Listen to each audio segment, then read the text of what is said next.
Camareira humilde, escondeu a verdade por 2 anos, até o CEO voltar e ouvir choro no quarto. O que aconteceu depois vai te deixar sem palavras. Nossas histórias têm viajado longe. De onde você está assistindo hoje? Compartilhe com a gente nos comentários. Uma chuva forte caía sobre São Paulo, castigando o asfalto e fazendo as luzes da cidade parecerem borrões distantes e coloridos. Para a maioria das pessoas, era uma noite para ficar em casa, protegido e aquecido. Para Isis Ferreira, era o final de um longo turno no Hotel Imperial Garden. Ela passava o esfregão pelo corredor do 15º andar, sentindo um cansaço familiar nos músculos das costas. Sua rotina era marcada pelo cheiro de produtos de limpeza e pelo silêncio dos corredores vazios. O telefone de serviço que carregava no bolso do uniforme vibrou. Era Célia, sua supervisora, com a voz sempre um pouco apressada, mas desta vez com um tom de preocupação. Isis, preciso que você suba ao 17º andar. O hóspede do quarto 1708 ligou para a recepção, mas a chamada foi muito estranha. A atendente disse que ele parecia bastante abalado. Célia fez uma pausa. O nome dele é Sr. Park. É um hóspede muito importante, então, por favor, tenha o máximo de cuidado e discrição. Pode deixar, Célia. Estou a caminho, respondeu Isis, com sua calma habitual. Ela guardou seu material de trabalho no depósito e se dirigiu ao elevador de serviço. O 17º andar era outro universo. Ali ficava a suíte presidencial, um lugar de um luxo que Isis só via no trabalho. O carpete era tão espesso que abafava completamente o som de seus passos, e o ar parecia ter um perfume diferente, mais suave. Quando chegou à porta do quarto 1708, uma placa de madeira escura e imponente, ela parou por um instante. O som da tempestade lá fora era mais forte ali em cima, um barulho constante e profundo. Isis ajeitou a gola de seu uniforme e bateu na porta 2 vezes, de leve. "Serviço de quarto", disse ela, com a voz clara e profissional. Nenhuma resposta, apenas o som da chuva contra a janela. Ela contou até 30, como era a regra, e bateu de novo, com um pouco mais de firmeza. "Senhor, com licença, sou da governança." De repente, um som de vidro se quebrando veio de dentro do quarto. O coração de Isis deu um salto. Aquilo não era normal. Seguindo o protocolo para possíveis emergências, ela pegou seu cartão mestre, destrancou a porta e a abriu com muita cautela. "Sr. Park, meu nome é Isis da governança. O senhor está precisando de ajuda?" O quarto estava quase todo escuro. A única iluminação vinha dos relâmpagos que por segundos cortavam o céu e revelavam a sala em flashes de luz. Havia uma grande desordem. Uma garrafa de uísque cara estava caída numa mesa de centro, e ao lado dela, no tapete, os cacos de um copo quebrado brilhavam. Perto da enorme janela de vidro, um homem estava de pé, de costas para ela, olhando a cidade debaixo d'água. Ele era alto e vestia um terno de corte elegante que agora estava amassado. Ele não se moveu, nem pareceu notar que ela havia entrado. Continuava imóvel, como uma estátua, observando a tempestade. Havia uma tristeza tão grande no ambiente que era quase possível tocá-la. Isis entrou e fechou a porta suavemente atrás de si. "Senhor, com licença", ela repetiu, com a voz ainda mais baixa. "O senhor se feriu?" Ele finalmente se virou. O rosto dele era bonito, mas estava marcado por uma dor profunda. Os olhos escuros estavam inchados e vermelhos, e sua expressão era de alguém que tinha acabado de perder o chão. Ele não parecia um hóspede importante e poderoso. Parecia apenas um homem arrasado. "Eu não chamei ninguém", ele falou. Sua voz era rouca, pesada pelo álcool e por um sofrimento visível. "Eu sei, senhor, mas ouvi o barulho e fiquei preocupada." Isis não esperou permissão. Seu instinto de cuidar foi mais forte. Ela encontrou um pequeno kit de limpeza no aparador da suíte, pegou a pazinha e a escova e começou a recolher os cacos de vidro do tapete com gestos práticos e silenciosos. Ela evitou olhá-lo, dando-lhe espaço para se recompor. O homem a observava com uma expressão de surpresa. Todas as pessoas que o cercavam sempre queriam alguma coisa. Aquela mulher simples, porém, estava apenas limpando o chão para que ele não se cortasse. Sem perguntas, sem olhares curiosos. "Por que está fazendo isso?" ele perguntou, e sua voz já não era tão ríspida. Isis terminou de juntar o último caco e se levantou. "Para que o senhor não se machuque ainda mais", respondeu ela, com uma simplicidade que o atingiu em cheio. "O senhor gostaria de um copo de água? Ou talvez um chá? Posso pedir um chá de camomila, ajuda a acalmar os nervos?" Ele deu uma risada curta e sem alegria. "Acalmar? Você não sabe de nada." Ele parou, passando a mão pelo cabelo escuro e desalinhado. "Nada pode consertar isso." Isis sentiu a imensidão da dor dele. Não precisava saber da história para reconhecer um coração ferido. Deixou a pá de lado e deu um passo na direção dele. "Eu não preciso saber, senhor. Só sei que ninguém deveria ter que enfrentar a dor sozinho." Ela o olhou nos olhos, e seu olhar era de pura e honesta compaixão. "Se não quiser o chá, tudo bem, mas por favor, me deixe trazer um pouco de água." Hun ficou quieto, apenas olhando para ela. Para aquela camareira desconhecida, que naquela noite terrível foi a única pessoa que o olhou e o viu como apenas um homem. Hun continuou a olhá-la por um longo instante, como se tentasse entender a simplicidade do gesto dela. A oferta de um copo de água, feita com tanta sinceridade, foi a única coisa que conseguiu atravessar a névoa de dor e raiva que o envolvia. Lentamente, ele concordou, um movimento quase imperceptível da cabeça. Isis se moveu com uma calma que contrastava com a desordem da suíte. Ela foi até o frigobar, pegou uma garrafa de água mineral gelada e um copo limpo. Seus gestos eram eficientes e discretos. Ela não fez barulho, não demonstrou pressa. Apenas encheu o copo e o estendeu para ele. Ele pegou o copo e seus dedos tocaram os dela por uma fração de segundo. Foi um toque frio, quase sem vida. Hun bebeu a água em grandes goles, como se estivesse com sede há dias. Quando terminou, colocou o copo vazio na mesa de centro. O som do vidro no mármore foi o único ruído no quarto, além da chuva incessante. Ele finalmente se sentou, ou melhor, desabou em um dos sofás caros. Apoiou os cotovelos nos joelhos e enterrou o rosto nas mãos. Seus ombros largos tremeram levemente. Isis permaneceu de pé, a uma distância respeitosa, sem saber se deveria ir embora ou ficar. Sair parecia cruel. Ficar parecia uma invasão. "Você acredita em lealdade?" ele perguntou de repente, a voz abafada pelas mãos. Ele não levantou a cabeça para olhá-la. A pergunta a pegou de surpresa. Isis pensou por um momento antes de responder. "Eu acredito, senhor. Acredito que é uma das coisas mais importantes que podemos oferecer a alguém." Ele soltou um som que era quase uma risada, mas sem nenhuma alegria. Eu também acreditava. Ele finalmente levantou o rosto e a dor em seus olhos era devastadora. "Dediquei minha vida inteira a 2 pessoas. Construí tudo o que tenho pensando nelas. Cada vitória, cada sacrifício, era por elas." Isis continuou em silêncio, sentindo que aquele homem precisava, mais do que tudo, de alguém que o ouvisse. Ele não estava falando com a camareira do hotel, mas sim com o vazio, com as paredes, com a tempestade lá fora. E ela estava ali para escutar. "Minha esposa, Valéria." Ele disse o nome como se fosse veneno. "E meu primo, Eduardo."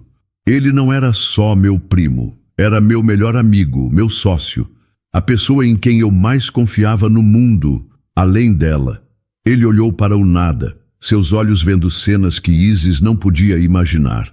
Hoje à noite eu descobri que os 2, eles estavam juntos, nas minhas costas, na minha casa, na minha vida. Cada palavra saía com dificuldade, carregada de um peso imenso. A verdade, dita em voz alta, parecia tornar tudo ainda mais real, mais sórdido. O homem poderoso, o hóspede importante da suíte presidencial, não existia mais. Em seu lugar havia apenas um marido traído, um homem que teve seu mundo destruído pelas duas pessoas que ele mais amava. Isis sentiu um aperto no peito. Não era pena, era empatia. Ela sabia o que era sentir a dor da decepção, mesmo que em uma escala muito menor. Eu sinto muito, ela disse, e sua voz era um sussurro suave. Ninguém deveria passar por isso. Sente muito? Ele repetiu, olhando para ela com uma intensidade que a fez recuar um passo. Por quê? Você nem me conhece. Para você, eu sou só mais um hóspede rico com problemas. Pode ir embora. Já fez o seu trabalho. Aquelas palavras eram uma defesa, uma tentativa de afastá-la antes que ela visse o quão quebrado ele realmente estava. Mas Isis não se moveu. É verdade, eu não o conheço, Sr. Park.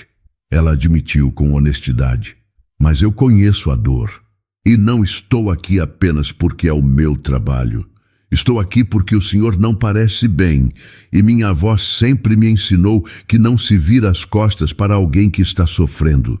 A menção à sua avó, a simplicidade de sua declaração, pareceu quebrar outra camada da armadura dele. Ele a encarou, vendo não uma funcionária do hotel, mas uma mulher com uma força tranquila e uma bondade inesperada. Ela não tinha interesses escondidos. Não queria seu dinheiro, não o julgava por sua fraqueza. Ela simplesmente estava ali, oferecendo uma dignidade que ele sentia ter perdido. Ele passou a mão pelo rosto, exausto. A raiva começava a dar lugar a um cansaço profundo, uma exaustão que vinha da alma. Naquele quarto luxuoso, em meio à tempestade de sua vida, ele encontrou um porto seguro improvável, uma mulher comum que o olhava sem interesse e o escutava sem julgamento. O silêncio que se instalou no quarto era diferente agora. Não era mais um silêncio de tensão ou raiva, mas de um cansaço profundo que parecia ter esgotado todas as emoções de Hun. Ele baixou os olhos para as próprias mãos, como se as visse pela primeira vez. A menção de Isis à sua avó e sua recusa em ir embora o deixaram sem palavras, sem defesas. Não vá ainda, ele pediu em voz baixa, quase um sussurro. Por favor. Isis concordou com um leve aceno de cabeça. Eu não vou, respondeu ela com a mesma suavidade. Vou preparar aquele chá para o senhor. Desta vez, ele não protestou. Enquanto ela se movia pela suíte, ligando a chaleira elétrica sofisticada e procurando por sachês de chá na pequena copa do quarto, Hun a observava. Cada gesto dela era simples e cheio de propósito. Ela arrumou os cacos de vidro que tinha limpado, encontrou 2 xícaras e preparou o chá de camomila como se estivesse em sua própria cozinha. Havia uma paz em seus movimentos que o acalmava de uma forma que o uísque caro não conseguiu. Ela voltou com as 2 xícaras fumegantes em um pequeno pires, colocando uma na mesa de centro, em frente a ele. Hesitou por um segundo, e então se sentou na poltrona próxima, não no sofá ao lado dele, mas perto o suficiente para que não precisassem levantar a voz para conversar. Obrigado, disse ele, segurando a xícara quente com as 2 mãos, como se buscasse aquecer algo dentro de si. Não há de quê, ela respondeu, soprando seu próprio chá. Eles ficaram quietos por alguns minutos, apenas bebendo o chá enquanto a tempestade continuava a rugir do lado de fora, um lembrete do caos que ele sentia por dentro. Qual é o seu nome? Ele perguntou finalmente. Isis. Isis. Ele repetiu, a palavra soando estranha em sua boca. Você mencionou sua avó. Você mora com ela? Isis ficou um pouco surpresa com o interesse dele, mas respondeu com naturalidade. Sim, moramos eu e ela. Dona Undina. Ela me criou. É uma mulher forte. Ela parece ser, disse Hun, pelo que você falou dela. Ela sempre diz que a vida nos testa, mas que nenhuma tempestade dura para sempre. Uma hora a chuva para e o sol volta para aparecer, mesmo que demore. As palavras saíram de forma simples, sem a intenção de ser um grande conselho, apenas uma verdade que ela carregava consigo. Hung olhou para ela, para o seu rosto sereno e seus olhos que não demonstravam pena, apenas uma compreensão silenciosa. Ele se sentia um idiota, um homem de negócios implacável, que negociava milhões, desmoronando na frente de uma funcionária de hotel por causa de uma traição. Eu me sinto um tolo, ele confessou, a voz embargada. Toda a minha vida, tudo o que construí, parece uma piada de mau gosto. Sentir dor não é tolice, Sr. Park, disse Isis com firmeza. É o que nos torna humanos. Tolice é fingir que não dói. As palavras dela, mais uma vez, o atingiram de forma inesperada. Valéria sempre o acusava de ser frio, de não ter sentimentos. Eduardo sempre se aproveitou de sua confiança. E ali estava Isis, uma completa estranha, validando sua dor de uma forma que ninguém nunca tinha feito. Ele colocou a xícara e a olhou de um jeito diferente. A distância entre o hóspede rico e a camareira já não existia. Eram apenas um homem e uma mulher, duas almas em uma noite de tempestade. A vulnerabilidade dele era um convite, e a compaixão dela era a resposta. Lentamente, ele se levantou do sofá e se sentou na beirada da poltrona em frente a dela, ficando mais perto. Seus joelhos quase se tocavam. Ele estendeu a mão e, com uma delicadeza que surpreendeu a si mesmo, tocou o rosto dela. Isis não se afastou. Fechou os olhos por um segundo, aceitando o gesto. Não havia mais nada a ser dito. A conexão entre eles era profunda, forjada na dor dele e na empatia dela. Quando ele se inclinou e a beijou, foi um gesto de pura necessidade. Não era um beijo de paixão avassaladora, mas de busca por consolo, por um calor humano que pudesse afastar o frio da solidão e da traição. Isis respondeu com a mesma entrega silenciosa, envolvendo os braços ao redor do pescoço dele. Naquele quarto, isolados do mundo pela tempestade, dois mundos opostos colidiram. Ele a guiou até a cama, e o que aconteceu em seguida não foi sobre status ou dinheiro. Foi sobre encontrar refúgio um no outro, um ato desesperado e terno de encontrar vida no meio da destruição. Isis acordou com a luz do sol, entrando suavemente pelas frestas da cortina. Por um momento, ela não soube onde estava. O lençol de algodão egípcio era macio demais. O silêncio, profundo demais. Então, as memórias da noite anterior voltaram. A tempestade, a confissão dele, o toque de suas mãos, o calor de seu corpo junto ao dela. Um leve sorriso se formou em seus lábios antes mesmo de ela abrir os olhos completamente. Ela se virou, esperando encontrá-lo ali, adormecido, mas o lado dele da cama estava vazio e frio. Isis se sentou, o coração começando a bater um pouco mais rápido. Sr. Park, ela chamou em voz baixa, mas o quarto permaneceu em silêncio. A chuva havia parado e a cidade despertava lá fora, indiferente. Ela se levantou e olhou ao redor. O terno caro dele não estava mais jogado na poltrona. Seus sapatos não estavam perto da porta. A garrafa de uísque e os copos de chá haviam sido removidos. A suíte estava quase perfeitamente arrumada, como se a noite anterior, com toda a sua carga de dor e conexão, nunca tivesse acontecido. Não havia um bilhete, nenhum número de telefone, nenhuma palavra. Ele tinha simplesmente desaparecido. Uma sensação de vazio começou a se instalar no peito de Isis. Ela não era ingênua. O que ela esperava?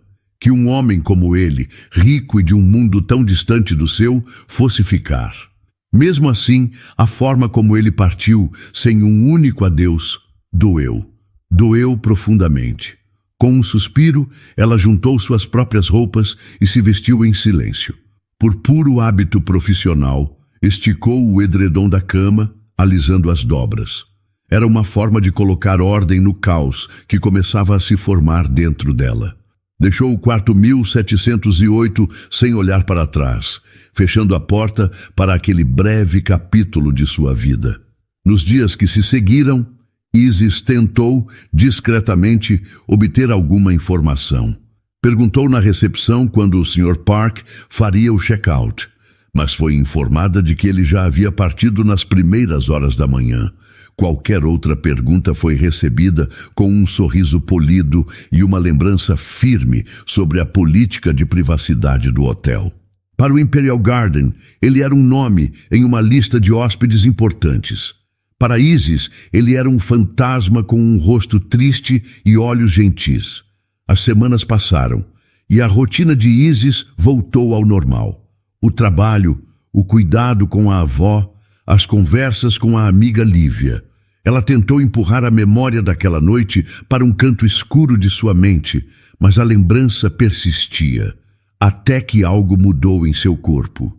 Um cansaço que não passava, não importava quantas horas ela dormisse. E depois, os enjoos matinais. No começo, ela culpou o estresse, mas quando o mal-estar se tornou uma constante, um medo gelado começou a crescer dentro dela. Com as mãos trêmulas, ela fez um teste de farmácia no pequeno banheiro de seu apartamento. Esperou os 3 minutos que pareceram uma eternidade, e então lá estavam, 2 linhas cor-de-rosa, inconfundíveis. Naquela noite, sentada à pequena mesa da cozinha, ela contou tudo para sua avó, Dona Undina, e para Lívia, que tinha passado para uma visita. As lágrimas que ela segurou por semanas finalmente vieram, silenciosas e pesadas. Eu não sei o que fazer, vó, sussurrou Isis, olhando para as 2 mulheres de sua vida. Eu estou sozinha nisso. Eu nem sei como encontrá-lo. Eu só sei o sobrenome dele. Lívia, sempre prática e protetora, segurou sua mão. Um homem que some dessa maneira não merece você, amiga. Ele não merece saber, mas este bebê, ela olhou para a barriga ainda lisa de Isis. Este bebê não tem culpa de nada, e nós já o amamos. Dona Undina, que ouvia tudo em silêncio, com seus olhos cheios de uma sabedoria de uma vida inteira, se levantou, contornou a mesa e abraçou a neta por trás, apoiando o queixo no topo da cabeça dela. Medo faz parte, minha filha, disse a avó, a voz firme e suave ao mesmo tempo. Mas você não está sozinha, nunca esteve e nunca estará. Trazer uma vida ao mundo é o ato de maior coragem que existe. Nós vamos criar esta criança juntas, com todo o amor que temos aqui, nesta casa. As palavras de sua avó foram como um bálsamo, o apoio de Lívia como uma rocha. Naquele momento, rodeada por aquele amor incondicional, Isis tomou sua decisão. Ela não precisava dele. Ela não precisava de um homem que havia como um segredo a ser deixado para trás. Ela colocou a mão sobre o próprio ventre, um gesto de promessa. Ela teria aquele bebê. Iria criá-lo com dignidade, com força e com todo o amor que transbordava de sua pequena e valente família. Os meses seguintes se transformaram em uma nova rotina para Isis. Sua barriga crescia sob o uniforme bem passado, um segredo que logo se tornou impossível de esconder. Sua supervisora, Célia, uma mulher observadora e de bom coração, nunca fez perguntas diretas. Apenas garantia que Isis fizesse os serviços mais leves e a proibia de carregar peso. Era uma gentileza silenciosa que Isis agradecia todos os dias. Em casa, o amor de Dona Undina e Lívia a envolvia. Undina tricotava sapatinhos e mantas com uma dedicação incansável, enquanto Lívia aparecia com desejos de grávida e revistas de bebê, trazendo leveza e risadas para os dias mais cansativos. Quando Aurora nasceu, em uma manhã ensolarada de primavera, toda a dor do parto desapareceu no instante em que Isis segurou aquele pequeno corpo frágil em seus braços. Olhou para o rostinho enrugado, os tufos de cabelo escuro e os olhos que, por um segundo, pareceram curiosos. Naquele momento, ela sentiu um amor tão vasto e poderoso que preencheu todos os espaços vazios de seu coração. Ela não estava mais sozinha. Ela era mãe. Os primeiros anos foram uma mistura de exaustão e felicidade pura. Havia noites em que Isis mal dormia, embalando uma Aurora com cólica e se perguntando como conseguiria trabalhar no dia seguinte. Nessas madrugadas, Dona Undina aparecia na porta do quarto com um copo de leite morno. "Você precisa descansar um pouco, minha filha. Deixa que eu fico com ela agora", dizia a avó, pegando a bisneta no colo com a prática de quem já fez aquilo muitas vezes.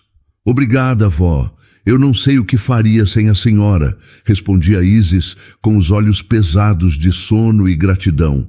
Enquanto isso, do outro lado do mundo, em uma casa minimalista de frente para o mar cinzento da Coreia do Sul, Hoon Park vivia seus próprios dias de silêncio. Ele havia se afastado de tudo.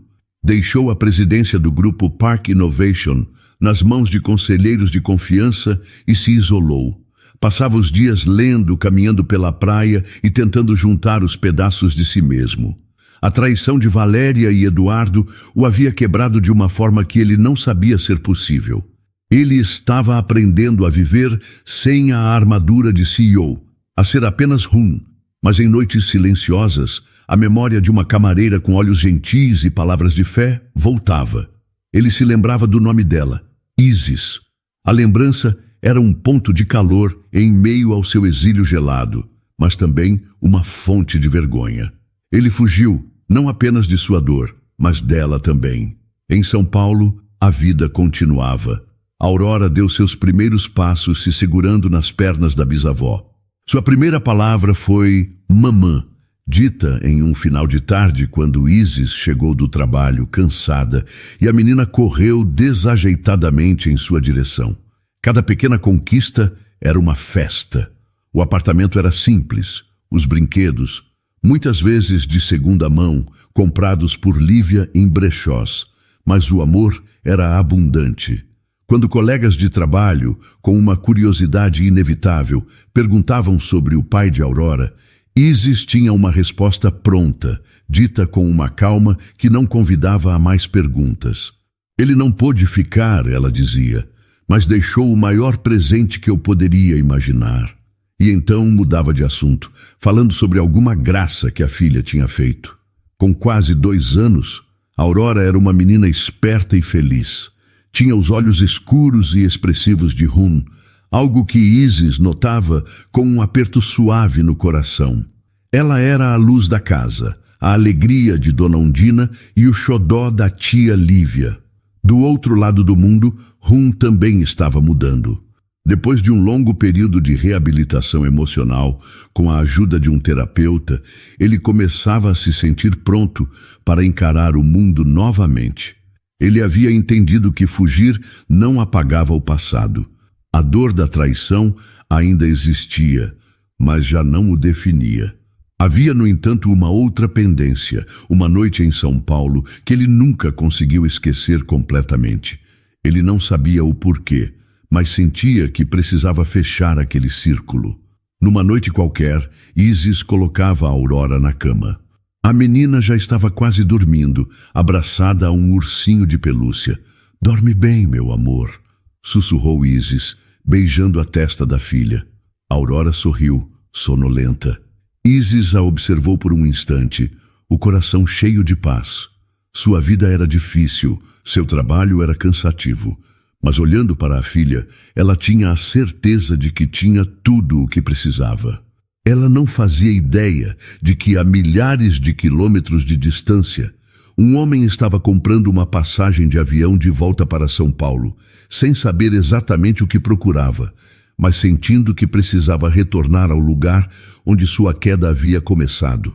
2 anos, 730 dias. Hoon Park sentiu o peso de cada um deles ao desembarcar no aeroporto de Guarulhos. São Paulo o recebeu com o mesmo ar úmido e o mesmo céu cinzento que ele havia deixado para trás. Mas o homem que pisava em solo brasileiro agora era outro. Ele não estava mais fugindo. Estava mais velho, mais quieto e carregava as cicatrizes de sua reconstrução. O motivo oficial de sua volta era um congresso internacional de tecnologia, uma forma de reassumir lentamente seu lugar no mundo dos negócios. Mas no fundo, ele sabia que era uma peregrinação pessoal. Precisava encarar o lugar onde sua antiga vida havia terminado. O táxi parou em frente ao Hotel Imperial Garden. A fachada imponente era a mesma, mas a sensação de Hun ao entrar no saguão foi completamente diferente. Da última vez, ele entrou cego pela dor e pela raiva. Agora, ele via tudo com uma clareza desconfortável. O brilho do mármore, o som suave de um piano vindo do bar, os funcionários com seus sorrisos profissionais. Ele se dirigiu ao balcão de credenciamento do Congresso, um homem de negócios calmo e controlado. Bom dia, Hun Park, para o Congresso de Inovação, disse ele à recepcionista. Só um momento, Sr. Park. A moça digitou algo no computador. Sim, aqui está, sua credencial e a chave da sua suíte. A organização do evento cuidou de todos os detalhes para os palestrantes. Ela lhe entregou um envelope. Tenha uma ótima estadia. Obrigado. Hun pegou o envelope e se afastou. Apenas quando estava perto do elevador, ele o abriu e tirou o cartão magnético. E então ele parou. Congelou no meio do saguão. No pequeno envelope de papel cartão, um número estava impresso em dourado. 1708. Por um instante, ele pensou que era um engano, uma coincidência cruel demais para ser verdade. O mesmo andar, o mesmo quarto. Seu primeiro impulso foi voltar ao balcão e pedir para trocar, para ficar em qualquer outro lugar naquele hotel imenso. Mas ele se conteve. Talvez fosse isso.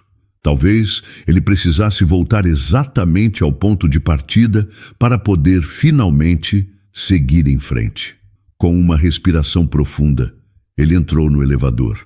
Enquanto Hun subia no 12º andar, Isis empurrava seu carrinho de limpeza. Seu dia estava mais corrido que o normal por causa do congresso. Isis, preciso que você dê uma atenção especial às suítes do 17º hoje. Os palestrantes principais estão todos lá, disse Célia, passando por ela com uma prancheta nas mãos. Pode deixar, Célia. Assim que eu terminar aqui, eu subo, respondeu Isis, sem dar muita importância. Era apenas mais um dia de trabalho, mais um andar para limpar. Ela só pensava em terminar seu turno para buscar a Aurora na casa de uma vizinha, já que Dona Undina tinha uma consulta médica naquela tarde. O elevador de Hun se abriu no corredor silencioso e luxuoso. Cada passo em direção à porta do quarto 1708 era pesado. Ele inseriu o cartão e a luz verde piscou. Empurrou a porta e entrou. O quarto estava impecável, banhado pela luz do sol da tarde. Cheirava a limpeza e a flores frescas. Mas, para Hun, as memórias daquela noite de tempestade estavam em toda parte. Ele via a si mesmo, de costas para a porta, olhando a chuva. Via a garrafa de uísque, o vidro quebrado, e via Isis, com seus olhos calmos e sua voz suave, oferecendo um chá. Uma melancolia profunda o atingiu. Ele nunca soube o que aconteceu com ela. Em sua fuga egoísta, ele simplesmente a apagou, tratando-a como parte do pesadelo que queria esquecer. Um arrependimento que ele havia ignorado por 2 anos se apresentou com força total. A suíte parecia sufocante. As memórias eram pesadas demais. Ele precisava de algo para quebrar aquela sensação. Um café. Sim, um café forte o ajudaria a se concentrar no congresso e a esquecer o passado. Pegou o telefone do quarto e ligou para a governança. Boa tarde, eu gostaria de pedir um café, por favor. Quarto 1708. Na copa do andar, o telefone tocou. Foi Isis quem atendeu. Governança, boa tarde. Ela ouviu o pedido. Sim, senhor. Um café, levarei em alguns minutos. Ela preparou uma bandeja com uma pequena cafeteira de prensa francesa, uma xícara, açúcar e um biscoito fino, como era o padrão para a suíte presidencial. Colocou tudo em seu carrinho e o empurrou pelo corredor que conhecia de cor. Parou em frente à porta de madeira escura. Ajeitou seu uniforme, um gesto automático, e bateu. Serviço de quarto, ela anunciou com sua voz clara e profissional. Dentro do quarto, Hun ouviu a batida e a voz. Por um milésimo de segundo, um arrepio percorreu sua espinha. Havia algo familiar naquele tom.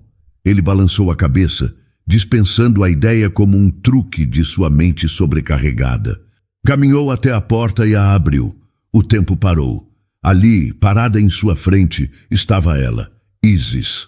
Com o mesmo uniforme, o mesmo olhar sereno, mas agora com uma surpresa tão profunda em seus olhos que espelhava a dele. Ele a encarava, incapaz de falar, de respirar. Ela o olhou e o mundo inteiro pareceu desaparecer.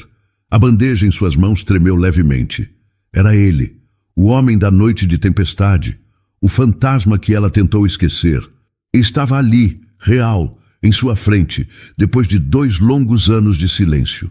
O corredor do 17º andar ficou em um silêncio absoluto. Para Hun e Isis, parados na porta do quarto 1708, era como se o mundo inteiro tivesse prendido a respiração. A bandeja nas mãos dela tremeu, e o som suave da xícara batendo no pires foi o que quebrou o encanto. Isis, a voz de Hun saiu como um sussurro rouco. O som do seu nome, dito por ele depois de tanto tempo, foi o que a trouxe de volta à realidade. O choque deu lugar a uma onda de emoções confusas, raiva, mágoa e o instinto de se proteger. Seu profissionalismo foi a primeira defesa que encontrou. "Seu café, senhor", disse ela, a voz surpreendentemente firme, enquanto estendia a bandeja para ele, evitando seu olhar. Hun não pegou a bandeja. Em vez disso, deu um passo para o lado, abrindo espaço para que ela entrasse. "Por favor, entre. Nós precisamos conversar." "Eu estou em meu horário de trabalho, senhor. Preciso apenas deixar a bandeja." A recusa dela foi imediata, uma barreira que ela ergueu instintivamente. 5 minutos. Ele insistiu, a voz agora mais suplicante do que autoritária. "Por favor, Isis, eu lhe peço." Ela hesitou. O homem à sua frente parecia tão perdido quanto naquela noite de tempestade. Contra seu bom senso, ela entrou. Caminhou até a mesa de centro e colocou a bandeja com um cuidado exagerado. Quando se virou, ele havia fechado a porta. O som do clique a fez estremecer. Estavam novamente sozinhos naquele mesmo quarto. "Eu não sei o que dizer", ele começou, passando a mão pelo cabelo em um gesto de nervosismo que ela se lembrava bem. "Eu sei que eu sinto muito pela forma como eu parti. Fui um covarde. Eu estava quebrado e fugi de tudo, inclusive de você. Eu pensei em você muitas vezes nesses 2 anos. As palavras dele, que talvez devessem soar como um consolo, tiveram o efeito contrário. "Pensou?" ela repetiu, e uma risada curta e sem humor escapou de seus lábios. A raiva que ela guardou por 2 anos começou a vir à tona. "Você pensou em mim enquanto eu passava os dias seguintes tentando te encontrar? Enquanto eu era informada na recepção que o Sr. Park já tinha ido embora e que não podiam me dar nenhuma informação? Você pensou em mim enquanto eu passava mal de enjoo nos banheiros deste hotel, tentando esconder minha gravidez para não perder meu emprego?" Hun a olhava, o rosto pálido. A palavra gravidez ficou no ar entre eles, pesada e irreal. "Gravidez?" ele repetiu, a voz falhando. O que você quer dizer?" "Eu quero dizer que aquela noite não terminou para mim na manhã seguinte com seu desaparecimento", disse Isis, as lágrimas agora brotando em seus olhos, lágrimas de raiva e de uma dor muito antiga. "Ela teve consequências. Uma consequência que eu carreguei sozinha por 9 meses e que eu crio com todo o meu amor há quase 2 anos. Ele deu um passo em sua direção, os olhos arregalados em completo choque. "Não, você está dizendo que nós temos..." Ele não conseguia completar a frase. "Sim, confirmou Isis com a voz embargada, mas firme. Nós temos uma filha. O nome dela é Aurora. A notícia o atingiu. Ele cambaleou para trás e se apoiou na poltrona, o rosto sem cor alguma. Uma filha. A palavra girava em sua mente. Uma menina. Aurora. Uma filha. Ele sussurrou para si mesmo. Então olhou para Isis, os olhos cheios de uma confusão desesperada. Por que você nunca me procurou? Por que não me contou? Procurar você? Ela questionou, a indignação dando força à sua voz. O homem que sumiu no meio da noite sem deixar um bilhete? O homem de quem eu só sabia o sobrenome? Como eu deveria te procurar, Hun? E para quê? Para ser humilhada? Para você me oferecer dinheiro e sumir de novo? Eu não precisei de você. Minha filha e eu ficamos muito bem sozinhas. Cada palavra dela era uma verdade que ele não podia negar. Ele havia sido um covarde. E sua covardia teve um preço que ele nem imaginava. Eu quero vê-la, ele disse. Isis, eu preciso vê-la. Não, ela respondeu categórica. Você não vai chegar depois de 2 anos e simplesmente exigir alguma coisa. Você não tem esse direito. Ela se aproximou dele, os olhos nos olhos, sem medo. Você quer conhecer sua filha? Ótimo, mas vai ser nos meus termos. Você vai ter que provar que não é mais o homem que foge quando as coisas ficam difíceis. Vai ter que respeitar a minha vida, o meu mundo e o mundo que eu criei para ela. Antes de ser pai, você vai ter que provar que é um homem de verdade. Com o recado dado, Isis se virou e caminhou em direção à porta. Ela a abriu e saiu, deixando Hun para trás, sozinho no meio da suíte, com a revelação de uma vida inteira caindo sobre seus ombros. Hun andava de um lado para o outro na suíte luxuosa, a mente a 1000 por hora. Uma filha. Ele tinha uma filha chamada Aurora. A realidade daquelas palavras ainda não havia se assentado por completo, mas um sentimento se sobrepôs a todos os outros. A culpa. E logo em seguida, uma necessidade avassaladora de agir, de consertar, de fazer alguma coisa.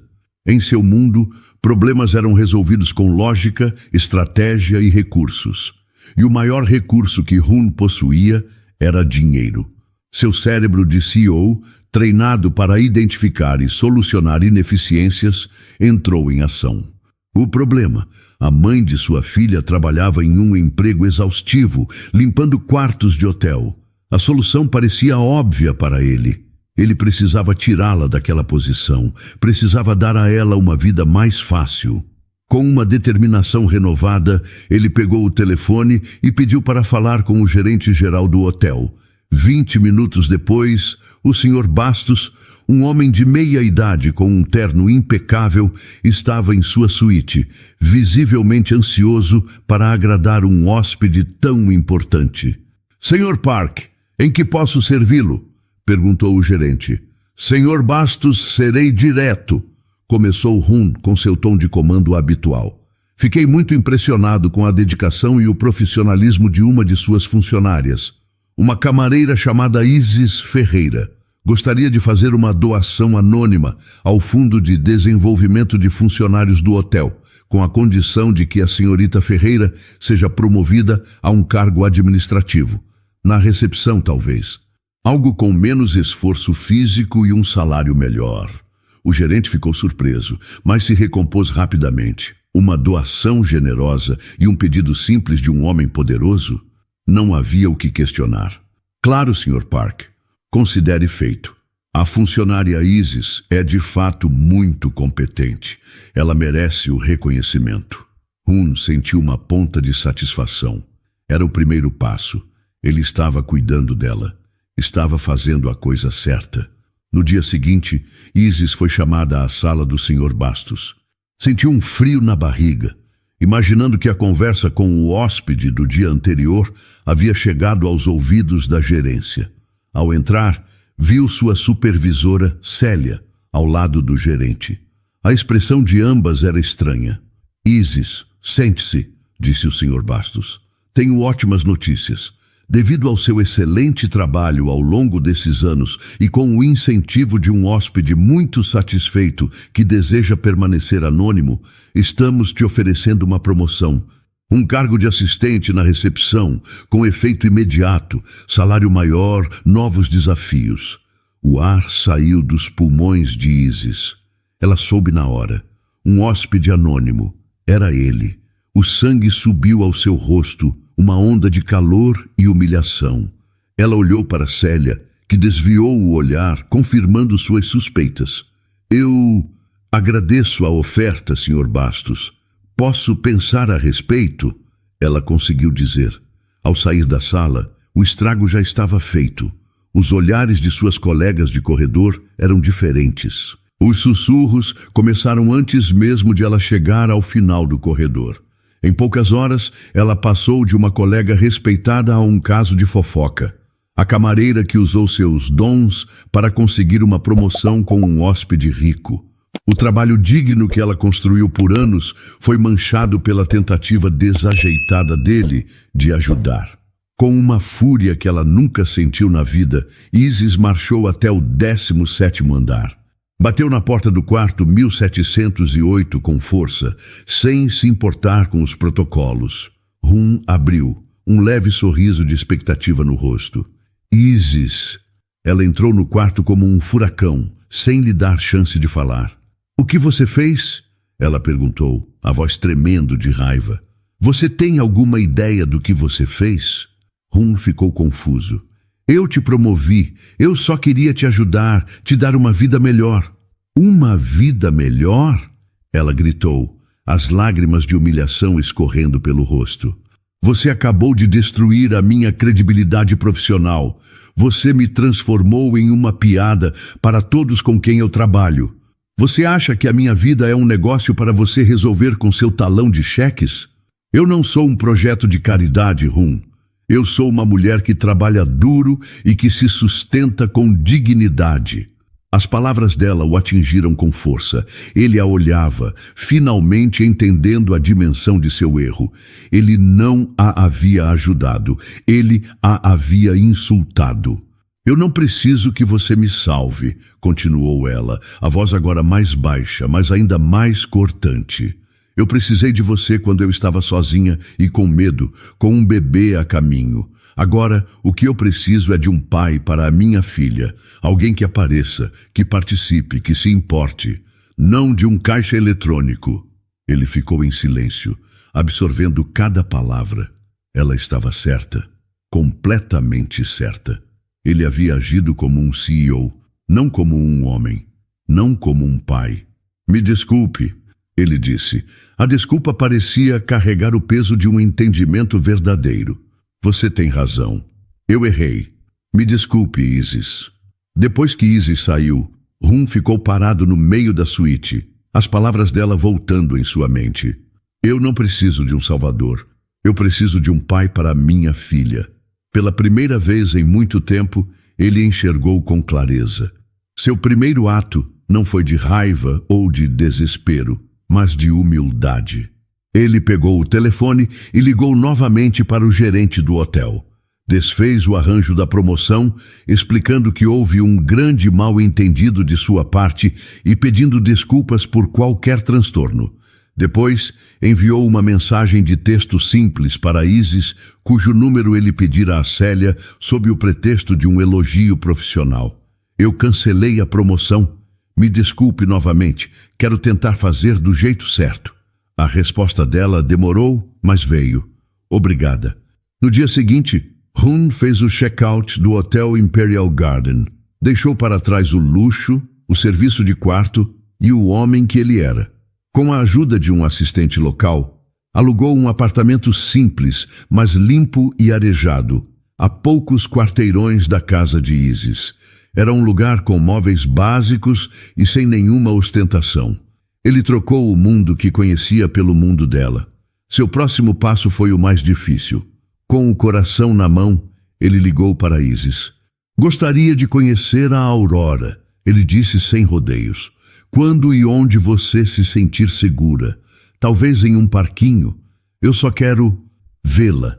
Isis concordou. com a voz cheia de cautela. Eles marcaram para o sábado à tarde, na pracinha do bairro, um lugar que ela conhecia bem. Quando Rum chegou, viu as duas de longe. Isis estava sentada em um banco e uma menininha de vestido amarelo corria pela grama. Seus cabelos escuros e lisos balançavam enquanto ela perseguia uma borboleta. O coração de Rum parou. Era sua filha. Ele se aproximou devagar, as mãos suando. "Oi", disse ele para Isis. Aurora parou de correr e olhou para o estranho, se escondendo atrás das pernas da mãe. "Filha, este é o Rum", disse Isis, com a voz suave. Rum se ajoelhou para ficar da altura dela, mas não se aproximou mais. "Oi, Aurora. Você tem um vestido muito bonito." A menina o olhou com seus olhos grandes e escuros, os olhos dele, e não disse nada. Isis não forçou a interação. Eles apenas ficaram ali, até que Aurora, perdendo o interesse no homem quieto, voltou a correr. Rum não tentou segui-la. Apenas ficou observando-a, o peito doendo com uma mistura de alegria e tristeza por todo o tempo que havia perdido. Aquele foi o primeiro de muitos passos. Rum começou a fazer parte da rotina delas, de forma lenta e gradual. Aparecia no final da tarde apenas para ficar por perto. Sentava-se no sofá da pequena sala enquanto Isis preparava o jantar e Dona Undina assistia à sua novela. Ele não tentava se impor. Ele observava. Aprendia que Aurora só comia brócolis se parecessem arvorezinhas. Descobriu que ela tinha medo do escuro e que só dormia com uma pequena luz acesa. Dona Undina, a princípio, o tratava com frieza. Seus olhos de avó protetora não perdiam um único movimento dele. Certa noite, enquanto Isis dava banho em Aurora, ela se sentou ao lado dele na sala. "Minha neta é uma mulher muito forte", ela disse sem rodeios. "Ela sofreu muito, mas nunca se queixou. Aquela menina ali dentro", ela apontou com a cabeça na direção do banheiro, "é o mundo dela. O nosso mundo." Ela o encarou. "O que um homem como você, que já foi embora uma vez, quer aqui de verdade?"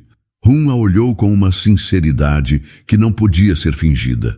"Eu não tenho uma boa resposta para o porquê de eu ter ido embora, Dona Undina. Foi o maior erro da minha vida. Mas eu sei por que eu voltei. Eu voltei para ser o pai que a Aurora merece e para ser o homem que a Isis merecia ter conhecido desde o início. Eu sei que não posso apagar o passado. Só posso tentar construir um futuro diferente, se vocês me permitirem." Sua honestidade a desarmou.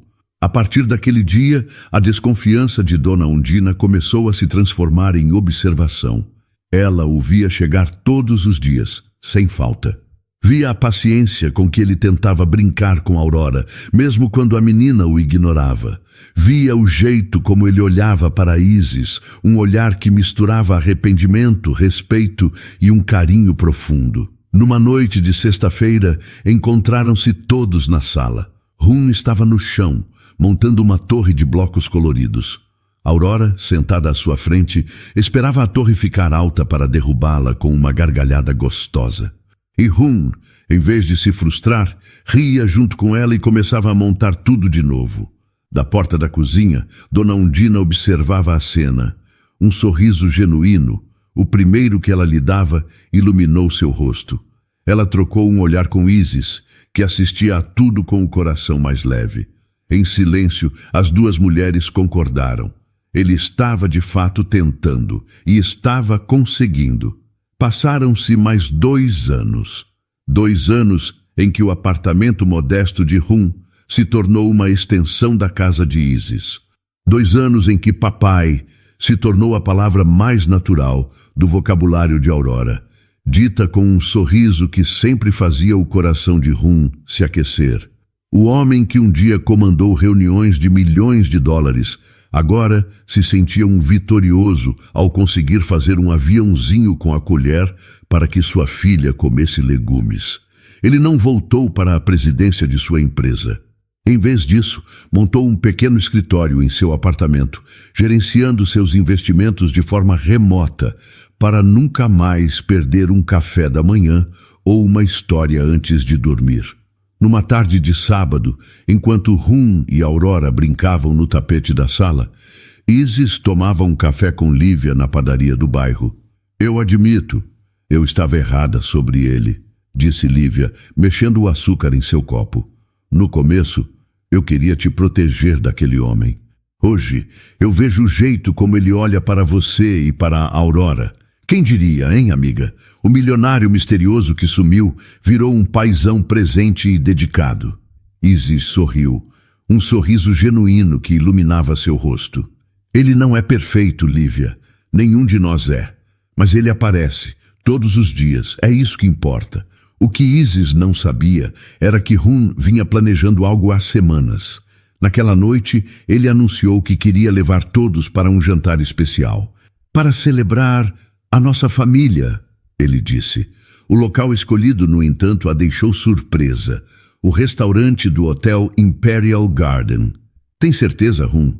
Aquele lugar, começou Isis, hesitante. Eu sei. Ele a interrompeu segurando sua mão. É por isso mesmo, precisamos criar uma nova memória lá, uma memória feliz. Confiando nele, ela concordou. Naquela noite, eles entraram no saguão do hotel. Isis, com um vestido simples e elegante, Hun, segurando a mão de uma Aurora falante de quase 4 anos. E logo atrás, Dona Undina e Lívia, que foram convidadas para a celebração. Quando chegaram ao centro do imenso saguão, Hun parou. Ele se virou para a família, o coração batendo forte. Na verdade, eu menti um pouco. Ele começou, a voz um pouco nervosa. Não viemos aqui apenas para jantar. Ele se ajoelhou no chão e pegou a Aurora no colo, que riu e passou os bracinhos ao redor de seu pescoço. De pé novamente, com a filha aninhada em seus braços, ele olhou para Isis. Algumas pessoas ao redor começaram a notar a cena e pararam para observar. Há 4 anos, neste exato lugar, disse Hun, a voz agora clara e ressoando pelo saguão. Eu era um homem que achava que tinha tudo, mas que, na verdade, não tinha absolutamente nada. Eu estava quebrado, perdido e sozinho. E naquela noite, o destino me fez conhecer a mulher mais forte, digna e compassiva que eu já encontrei. Seus olhos se encheram de lágrimas enquanto ele olhava para Isis. Isis Ferreira me salvou naquela noite sem pedir nada em troca. E eu, na minha covardia, a deixei para trás. Foi o maior erro da minha vida. Um erro que me deu o maior e mais inesperado presente. Esta menina linda que está nos meus braços. Ele beijou a bochecha de Aurora, que sorriu sem entender direito. Eu passei os últimos 2 anos tentando ser digno do amor de vocês, tentando ser o homem que vocês merecem. E hoje eu quero perguntar na frente de todo mundo, no lugar onde tudo começou, para que não reste nenhuma dúvida do meu compromisso. Com a Aurora ainda em um braço, ele tirou uma caixinha do bolso com a outra mão. Isis, você me ensinou o que é amor de verdade. Você e a Aurora não são um capítulo da minha vida. Vocês são o livro inteiro. Você aceita construir oficialmente esta família comigo? Casa comigo? As lágrimas escorriam livremente pelo rosto de Isis. Ela olhou para a filha nos braços dele, para o amor nos olhos dele, para sua avó e sua amiga, que choravam de felicidade. Com a voz embargada, ela conseguiu dizer a única palavra que importava. Sim, sim, eu caso. Um aplauso suave começou entre os curiosos que assistiam. Hun colocou a Aurora no chão, que correu para abraçar as pernas da mãe, e colocou o anel simples e delicado no dedo de Isis. O casamento não foi no hotel, foi no salão de festas do bairro, algumas semanas depois. Uma cerimônia simples, com as pessoas que realmente importavam. A decoração foi feita por eles, com flores compradas na feira. A comida foi feita por um buffet local, mas a alegria era mais real e mais valiosa do que qualquer luxo. Ali, cercados por sua pequena e verdadeira rede de afeto, Hun, Isis e Aurora não eram mais personagens de uma história de dor e desencontros. Eles eram, finalmente e para sempre, uma família. A vida, por vezes, nos deixa com a sensação de que algumas portas se fecharam para sempre. Olhamos para trás e vemos os erros que cometemos, as palavras que não dissemos, as chances que perdemos. Carregamos as cicatrizes das decepções e o peso dos recomeços solitários, acreditando que o tempo para um amor de verdade, aquele que é parceiro e presente, talvez já tenha passado. A história de Isis e Rum vem para nos lembrar de uma verdade profunda e consoladora. Nunca é tarde demais para o amor encontrar o caminho de volta, desde que ele esteja disposto a fazer o trabalho. Isis nos ensina sobre a força silenciosa da dignidade. Ela nos mostra que o valor de uma mulher não está em ser salva, mas em sua capacidade de construir uma vida inteira com as próprias mãos e com o coração. Ela não esperou por um príncipe. Ela se tornou a rainha de seu próprio mundo, um mundo regado a sacrifício, a valores e a um amor de mãe que é a força mais poderosa do universo. Rum, por sua vez, é a prova de que a redenção é possível. Ele nos mostra que um homem pode se quebrar e se reconstruir, e que a verdadeira força não está no dinheiro ou no poder, mas na humildade de reconhecer um erro e na coragem de dedicar cada dia para consertá-lo. Ele nos ensina que o amor não é um sentimento passageiro de uma noite de tempestade, mas uma decisão diária, a decisão de estar presente, de aprender a cuidar, de participar das pequenas coisas e de valorizar o que o dinheiro não pode comprar. E Aurora, o elo entre esses dois mundos, é a personificação da esperança. Ela é a prova de que mesmo das noites mais escuras e dos erros mais dolorosos, a luz de um novo amanhecer pode nascer. Esta não é uma história sobre um milionário que salva uma camareira. É uma história sobre uma mulher forte que ensina a um homem rico o verdadeiro significado da palavra valor. Para todas as mulheres que já sentiram o peso do mundo nos ombros, que já criaram filhos com a força de um exército de uma só pessoa, que já amaram e perderam e mesmo assim continuaram de pé, lembrem-se, a felicidade mais bonita, muitas vezes, não é aquela que começa como um conto de fadas, mas aquela que é reconstruída, tijolo por tijolo, com a argamassa da paciência, do perdão e da presença. O verdadeiro final feliz não é viver uma vida sem erros, mas ter a chance de corrigi-los e descobrir que o amor mais duradouro é aquele que não foge da tempestade, mas que aprende a dançar com você na chuva. E então, o que achou da história? Deixe sua opinião nos comentários. Adoramos saber o que você pensa. Não se esqueça de deixar seu curtir no vídeo para nos apoiar e de se inscrever no canal. Até a próxima!